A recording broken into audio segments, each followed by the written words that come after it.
Esta es una historia de tantas sobre el vino de Jerez, pero no es una historia al uso.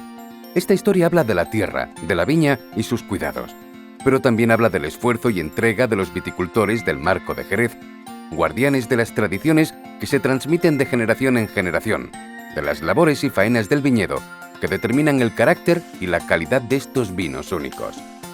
Es una historia sobre la relación del hombre con la tierra, pero también es la historia de la lucha diaria de los viticultores de la Cooperativa de las Angustias, de la pasión y la ilusión heredada de los fundadores que impulsaron hace ahora 50 años la Cooperativa de Jerez, nacida para preservar el carácter social de la vid, el cultivo que los fenicios introdujeron en la provincia en el siglo VIII a.C. para extenderse luego por toda la península, pero de eso hace ya 3000 años. El Marco de Jerez, la región vitivinícola más meridional de Europa, ocupa una superficie de 6.500 hectáreas de viñedo, repartida por 8 municipios de la provincia. La mitad de estas viñas están en manos de viticultores asociados a alguna de las 7 cooperativas del Marco, entre ellas la de las Angustias, la mayor de todas con 1 millar de hectáreas y más de 200 socios, que en su día llegaron a ser 700.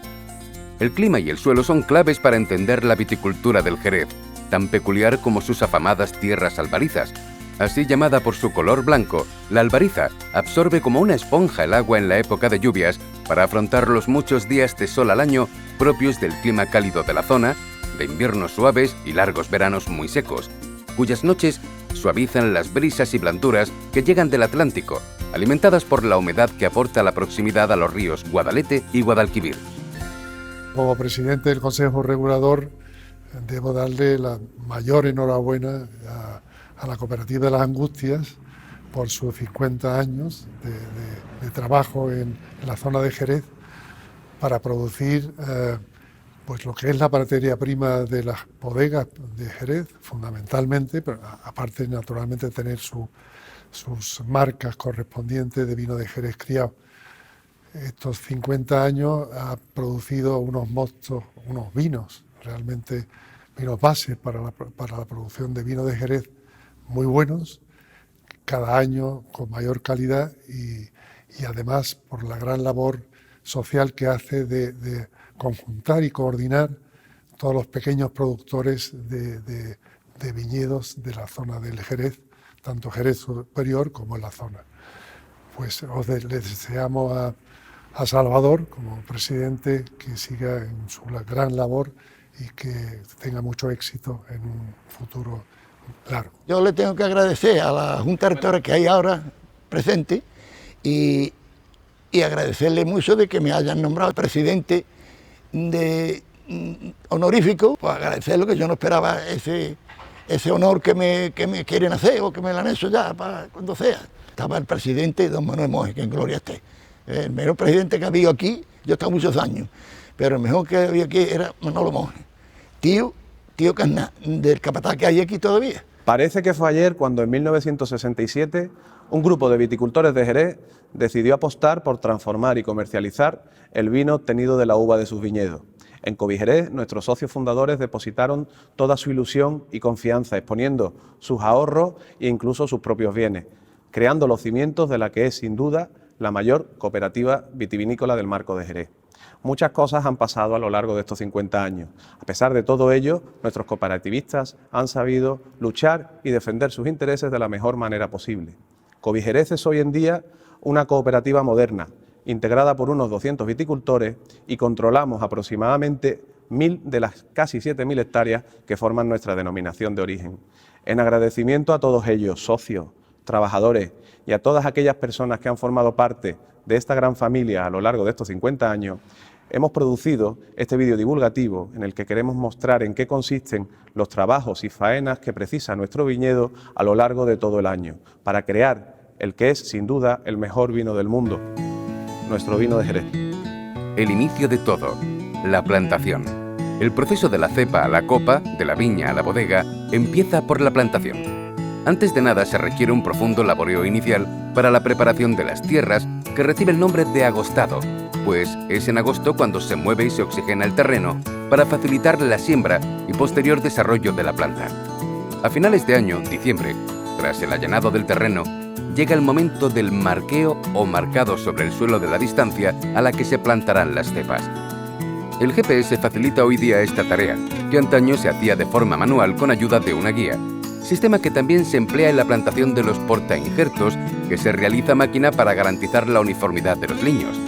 Antiguamente las viñas del Jerez se plantaban en marco real con unas dimensiones de 1,5 metros cuadrados por cepa, pero con la llegada de la mecanización fue necesario ampliar la distancia, implantándose el marco rectangular, que deja más espacio en las calles entre liño y liño.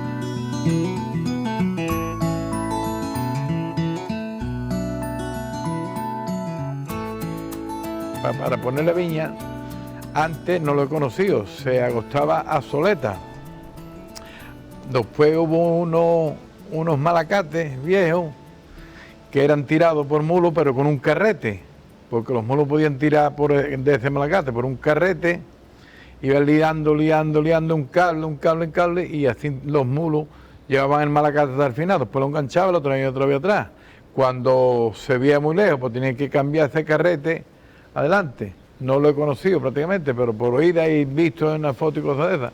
Ya después llegaron tractores grandes y entonces pues empezaron los tractores con esos mismos malacates, se empezaban a agostar. Entonces cuando llegaban a la punta, paraban, soltaban delante y enganchaban atrás, levantaba de la rueda una rueda chiquilla atrás, sacaban el malacate del surco, iba y al llegar a la punta pues trataba de meterlo en el surco para que el malacate quedara otra vez en el surco, con la rueda derecha más grande, para que cuando cayera en el surco fuera el malacate prácticamente parejo. Entonces pues esa era la agosta del plan de poner las viñas para levantar tierra, sacar raíces, si se había puesto viña antes o no se había puesto. Después ya vinieron otros malacates con unos elevadores hidráulicos, entonces le tiraba el motor hidráulico y levantaba solamente, no había que desgancharlo, sino eran tirados solamente nada más por delante. Levantaba hidráulicamente y me enganchaba y iba otra vez a lo que sí que es verdad, hombre, siempre la agosta del malacate viejo siempre ha sido más fina y mejor que el otro porque cogía menos tejar, siempre ha ido partida más a la tierra. Entonces prácticamente estaba el noli, estaba la grúa, estaba el fuente, había varias clases de malacate. Uno era más ligero, otro más pesado, otro pesado, pero en fin, todos hacían también buena faena.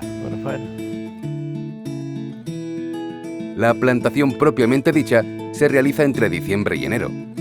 A partir de la filoxera, que arrasó el viñedo europeo en el último tercio del siglo XIX y que entró en Jerez en 1894, en la plantación del viñedo se emplean patrones o portainjertos de madera americana, resistente al insecto de la filoxera, y en la que se injerta la variedad vinífera europea, en este caso la palomino, la reina en Jerez. El patrón quedará bajo tierra y el injerto es la parte aérea o visible que nacerá de la cepa.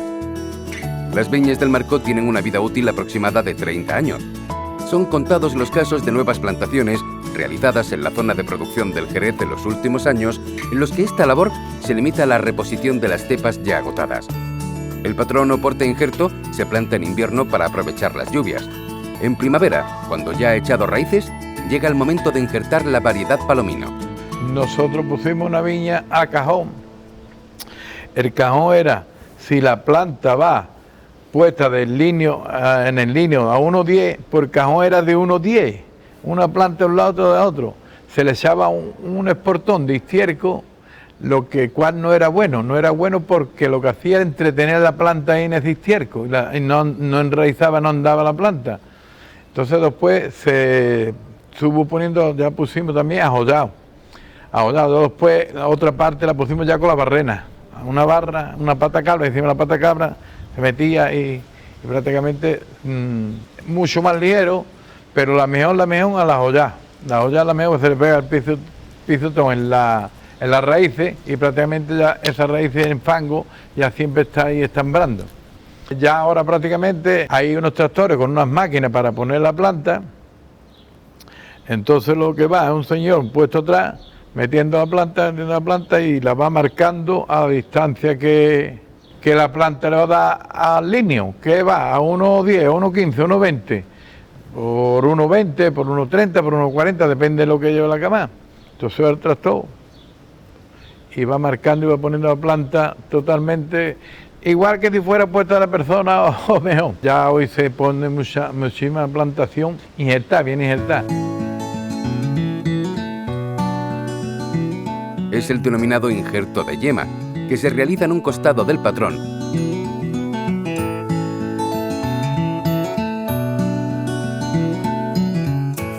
y que posteriormente se sujeta con rafia y se cubre o aporca con tierra para protegerlo. Si el injerto no agarra, al invierno siguiente se repite la operación. Salvo que esta vez se realiza el injerto en espiga, que consiste en insertar el sarmiento de palomino a través de un corte transversal en la cubierta del patrón. Conforme avanzan los tiempos, se impone, no obstante, la modalidad del barbado injertado, que facilita la tarea al viticultor. El plantón ya viene del vivero con la vinífera injertada, y solo hay que plantarlo, por norma general a principios de año, y esperar a que brote. En los primeros años, el viticultor dirigirá el crecimiento de la vid con podas anuales que alternará con las labores y faenas del ciclo anual de la viña. Cuando llega la injerta es un problema muy grande porque la injerta, la mejor injerta es del 15 de agosto para adelante.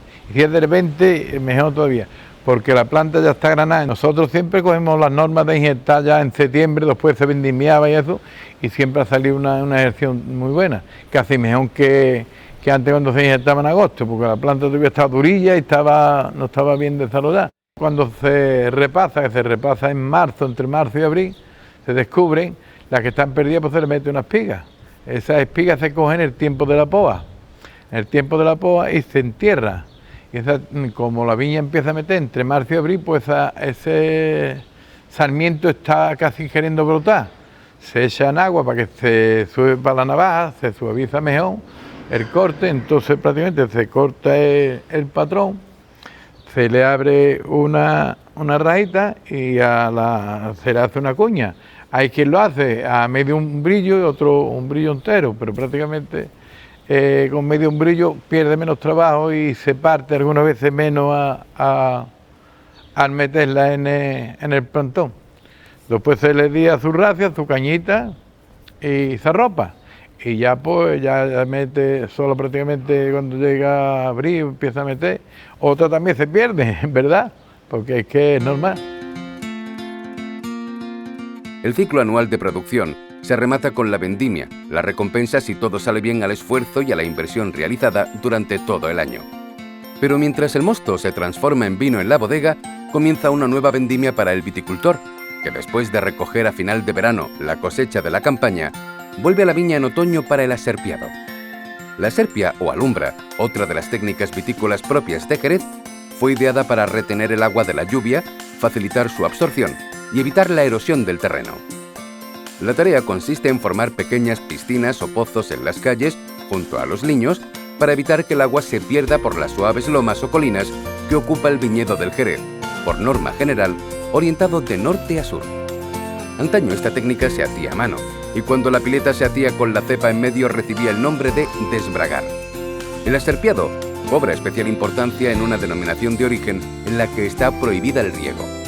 Las albarizas, también llamadas afueras, por situarse mayoritariamente en el extrarradio de la ciudad, se abren en invierno como una esponja para absorber la humedad que retienen en la época estival al formarse una capa en la superficie que impide su evaporación. El aserpiado es una faena que se lleva a cabo en los meses de septiembre a noviembre, en otoño, fundamentalmente en las viñas con cerro, y su función es evitar las escorrentías y recoger el máximo posible de agua de lluvia, ¿no? Coincidiendo con esta operación, el viticultor aprovecha para fumigar la viña con herbicidas inocuos para la cepa y que permiten eliminar las malas hierbas del terreno, también conocida como otoñada. La clasificación que tenemos con los herbicidas son de tres. Tenemos herbicidas de contacto, herbicidas sistémicos y herbicidas residuales. Según el uso que se den en los campos, pues van utilizando uno u otro. Dentro también hay una clasificación según el momento que se aplique, pero en viña ser un cultivo permanente no tiene sentido, ya que son presiembra, preemergencia y posemergencia, que es el momento según con la siembra. En la viña tener unas plantaciones y ser un cultivo perenne pues no tiene sentido. Dentro de los contactos de los sistémicos y de los residuales, la diferencia es que un contacto hace efecto sobre lo que moja a planta ya crecida, consigue matarla a la superficie de la hoja que consigamos mojar. Un sistémico no hace falta mojar toda la superficie de la hoja. Por poca superficie que mojemos conseguimos que el producto químico, en este caso el herbicida, pues se circule a través de toda la planta y eliminemos la planta por completo.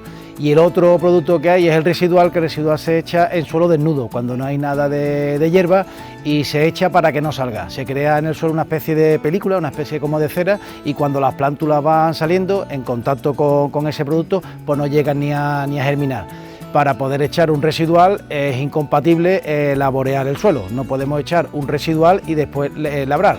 Si estamos labrando rompemos esa hipotética película que tenemos. La vara y pulgar es la más idónea para la viña, hace menos daño a la planta y es mucho mejor.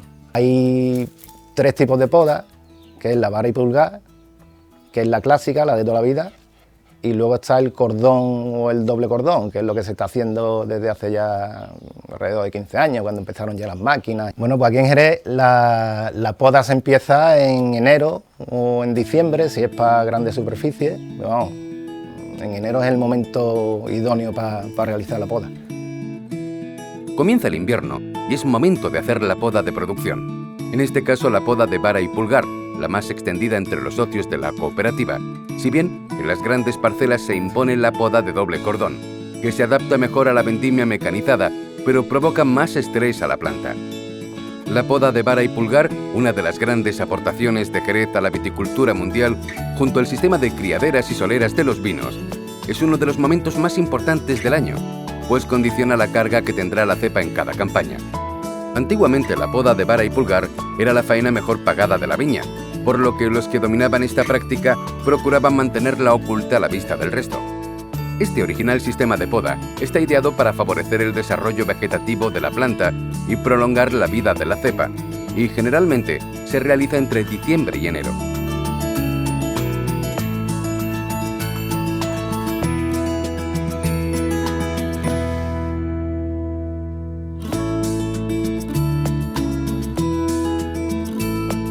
Tras la poda se procede a la quema controlada de los sarmientos, que antiguamente se aprovechan como picón en los braseros para calentar los hogares.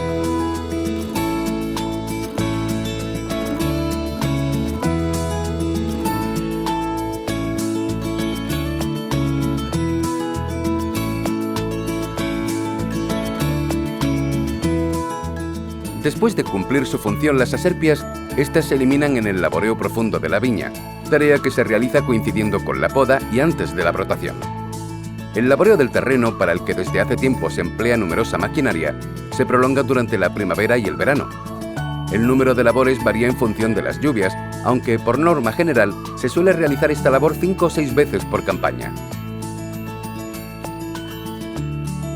El resto del invierno la viña entra en reposo, un merecido descanso para recobrar fuerzas antes de la brotación, el cuajado de la flor en fruto en los primeros compases de la primavera. En esta época del año tiene lugar la castra o poda en verde, que permite eliminar los brotes inútiles y corregir defectos de la poda de producción.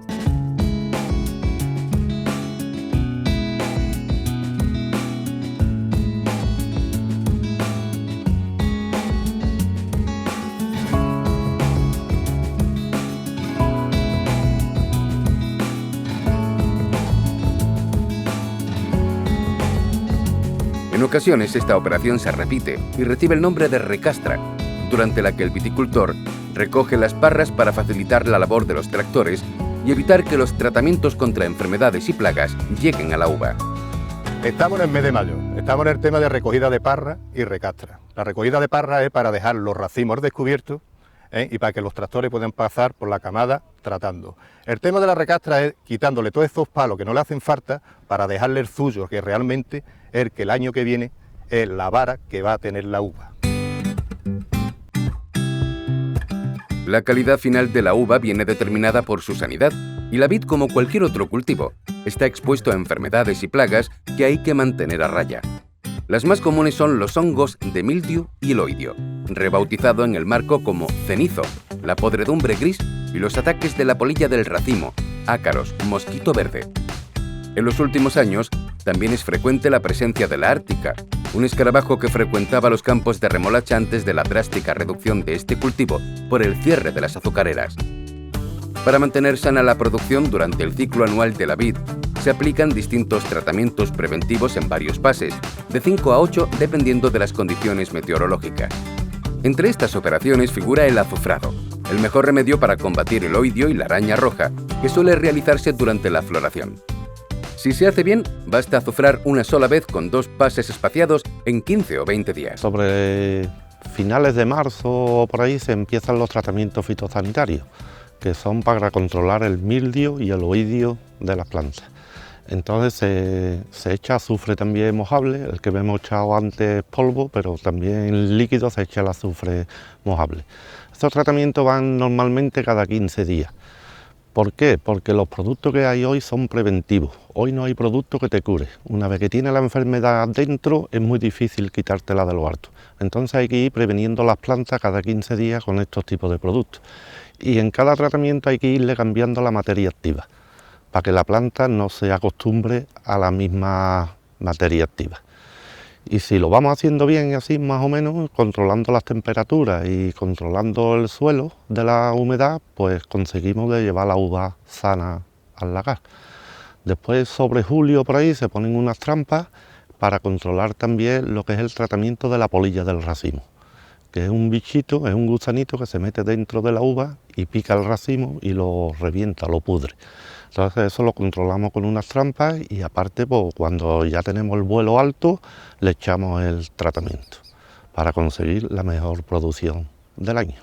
Bueno, estamos en mayo, estamos echando ahora un tratamiento de azufre en polvo, que es totalmente ecológico, para controlar el oidio en el racimo de la uva.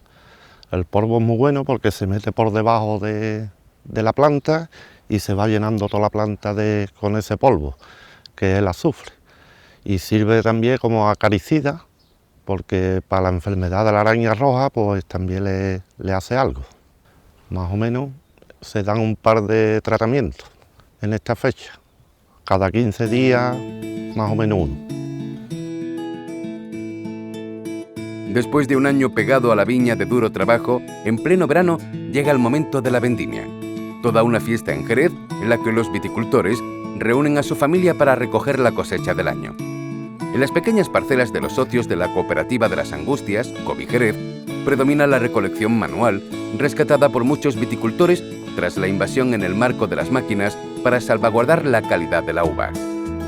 La corta del racimo se realiza sin interrupción, navaja o tijeras en mano, y se evita la exposición directa al sol con su traslado inmediato a los lagares de la cooperativa para el inicio del proceso de la elaboración de los vinos de Jerez en las mejores condiciones posibles. La vendimia se prolonga aproximadamente durante un mes y requiere una gran organización para garantizar el éxito de todo el proceso, desde la corta hasta la llegada al lagar. Una vez alcanzados los parámetros óptimos de madurez y sanidad, los viticultores tienden a adelantar en lo posible la recolección para evitar sustos meteorológicos como las lluvias que pueden echar a perder parte de la cosecha, cuyo resultado dependerá principalmente del cuidado que haya puesto el viticultor durante todo el año. Hasta la llegada de las máquinas, la vendimia demandaba mucha mano de obra y era habitual encontrar a estudiantes recolectando la uva para ganarse unos jornales y tener unos ahorrillos antes de empezar el curso escolar. En la cooperativa, que refuerza su personal por estas fechas, la uva se pesa para no exceder los límites por parcela, se toman muestras y se vuelca en grandes tolvas para su posterior prensado, en los que se obtiene el mosto. Los bolquetes llegan a pie del lagar en el patio principal de la cooperativa en turnos perfectamente organizados para evitar fermentaciones no deseadas en esperas innecesarias. Los primeros mostos obtenidos sin presión por decantación son los más valorados y reciben el nombre de primera yema. El resto del mosto o segunda yema se obtiene tras aplicar una presión del 70%, la máxima permitida por el reglamento del Consejo Regulador. Para hacerse una idea del volumen de trabajo que implica la vendimia, la cooperativa moltura una media de 1,2 millones de kilos de uva al día, aunque su récord está en 2 millones de kilos. De la uva, como del cerdo, se aprovecha todo. En el prensado se elimina el palillo, la pipa y el ollejo piel de la uva, es decir, todo lo que no se transforma en mosto y de lo que, tras un filtrado, se obtiene un producto llamado borujo, del que una vez destilado, se obtiene el alcohol vínico que se añade al vino de Jerez para aumentar su graduación alcohólica, es decir, fortificarlo. Sobre finales de agosto, principios de septiembre, la cooperativa se prepara para recibir la cosecha de sus viticultores, con la uva en el lagar, y previamente a su descarga se toman unas muestras que nos determinará la sanidad de la uva, que junto con los procesos de vendimia, siendo la más importante la fermentación, nos garantice un mosto de calidad. Y después de preparar los mostos para evitar oxidaciones y contaminaciones de un lado, y para garantizar su finura aromática, estos llegan a los depósitos de fermentación, una práctica que en el inicio de la cooperativa se hacía a la antigua usanza en las propias botas, en las que el refranero popular dice que, por San Andrés, el mosto vino es, en alusión a la llegada del frío a finales de noviembre que rompía el fermentado. La fermentación en estos depósitos de gran capacidad se realiza a temperatura. Ahora en agosto estamos preparados para recibir ya la vendimia y vienen los camiones de uvas, se echan las torbas, pasa a las máquinas de prensa, a los pozos, de los pozos va directamente al acero y ahí pues rociamos. Aproximadamente puede venir 50 camiones, 1 millón de kilos de uvas, cifra más o menos. Al vino joven del año se le añade el alcohol vínico obtenido del borujo hasta 15 grados, si su destino es la crianza biológica bajo velo de flor como fino, y hasta 18 grados para los futuros olorosos de crianza oxidativa. En la bodega de crianza, las botas están dispuestas para su envejecimiento por el tradicional sistema de criaderas y soleras, la otra gran aportación del marco a la vitivinicultura mundial. La bota jerezana tiene 600 litros de capacidad, el doble que las utilizadas para la crianza de los vinos de Rioja, Ribera del Duero. El nuevo mosto del año refresca la última criadera, la que contiene el vino más joven, desde la que se trasiega una parte hacia las siguientes escalas hasta alcanzar la vejez necesaria en la solera, la última fila de botas que recibe su nombre por la costumbre de alinearla pegada al suelo y de la que se extrae el vino para su comercialización y consumo.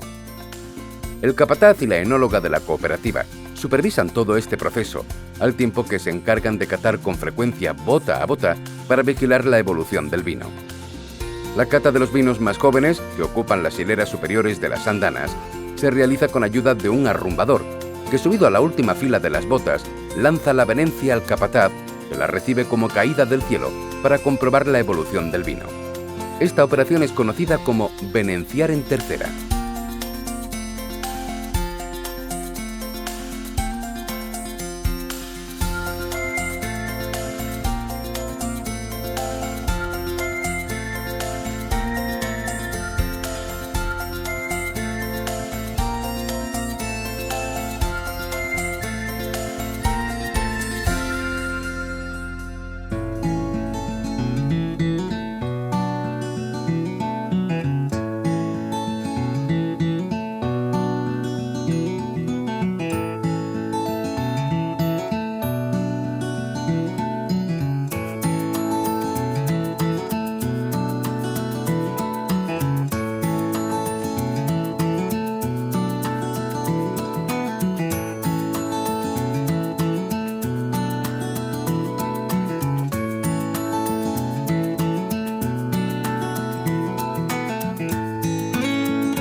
La enóloga de la cooperativa, tiza en mano, va marcando las botas conforme cata su contenido. Estas marcas, también tradicionales en el marco de Jerez, permiten identificar los vinos que siguen su evolución normal, como los finos, en los que se traza una raya diagonal que se corta con otra horizontal si por cuestiones del azar se desvía en su crianza hacia el palo cortado. Los olorosos se marcan con un círculo y a los amontillados corresponde un símbolo que se asemeja a la letra A. Cuando termina vendimia, lo que hacemos es la selección de los mostos, decidimos cuáles de ellos van a ir a fino y cuáles de ellos van a ir a oloroso. Los preparamos y entonces ya los metemos dentro de nuestro sistema de criaderas y soleras propias de los vinos de Jerez. Siempre que vamos a correr escala, es decir, vamos a sacar de la solera y vamos a correr, miramos y vigilamos cada una de las botas, una por una, para ver si están correctas o hay que hacer algún tipo de faena.